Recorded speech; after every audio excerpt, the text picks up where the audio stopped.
ইউরোপীয় ইউনিয়নের সঙ্গে কিছু খাতের সম্পর্ক পুনঃস্থাপনের সিদ্ধান্ত নিয়েছে ব্রিটেন। গতকাল সমঝোতার নেপথ্যে ছিল ইউরোপের নিরাপত্তা জোরদারের পাশাপাশি ব্রিটেনের অর্থনৈতিক প্রবৃদ্ধি সহ নানা বিষয়। এজন্য ইইউর সঙ্গে প্রতিরক্ষা সহায়তা বৃদ্ধি এবং বাণিজ্য ক্ষেত্রে কিছু বিধিনিষেধ শিথিলের সিদ্ধান্ত নিয়েছে লন্ডন।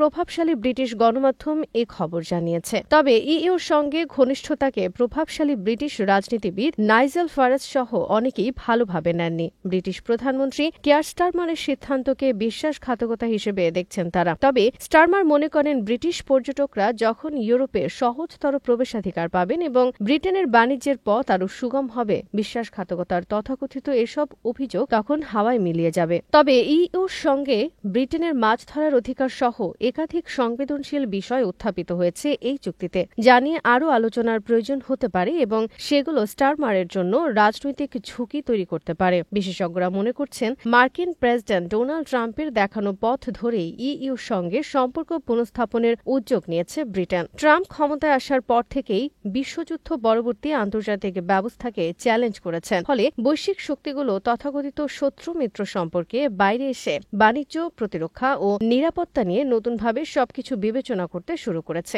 এরই ফলশ্রুতিতে ফরাসি নেতা ইমানুয়েল ম্যাক্রো এবং অন্যান্য ইউরোপীয় নেতাদের সঙ্গে সম্পর্ক জোরদার করতে উদ্যোগী হয়েছেন স্টারমার। অর্থনীতিবিদরা বলছেন, স্লথ গতিতে চলা অর্থনীতিকে চাঙ্গা করতে ভারত ও যুক্তরাষ্ট্রের সঙ্গে সম্প্রতি কিছু চুক্তি করেছে যুক্তরাজ্য। তবে তাদের বৃহত্তম বাণিজ্য অংশীদার ইইউর সঙ্গে বাণিজ্যিক বাধা কমাতে পারলে সেটা ব্রিটিশ অর্থনীতিকে বেশি প্রভাবিত করবে। অবশ্য ইইউর একক বাজার বা তাদের কাস্টমস ইউনিয়নে যোগদানে ব্রিটেনের আপত্তির কারণে সুযোগ সুবিধার পরিসর সীমিত হয়ে পড়বে। 2016 সালে ইইউর ঐতিহাসিক এক গণভোটের মধ্য দিয়ে ইইউ ছাড়ার সিদ্ধান্ত নেয় ব্রিটেন। অভিবাসন, সংস্কৃতি, বাণিজ্য, সার্বভৌমত্ব থেকে শুরু করে রাষ্ট্রীয় সব ক্ষেত্রে স্পষ্ট বিভাজন ফুটে ওঠে ওই গণভোটের মাধ্যমে। সাম্প্রতিক এক জরিপে দেখা গেছে, ব্রেক্সিটের সিদ্ধান্ত নিয়ে সংখ্যাগরিষ্ঠ ব্রিটিশ নাগরিক এখন আফসোস করছে। তবে ইউরোপের সাথে যোগদানের বিষয়ে তারা খুব একটা উৎসাহ দেখাননি। যুক্তরাজ্যের রাজনৈতিক পরিস্থিতি বিবেচনায় ইইউর একক বাজারের সঙ্গে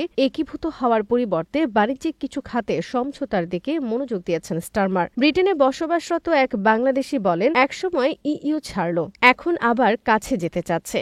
এতে ব্রিটিশ রাজনীতির দ্বিধাদ্বন্দ্ব স্পষ্ট। মনে হচ্ছে জনগণের আবেগের চেয়ে বাস্তবতায় এখন বড় হয়ে উঠেছে।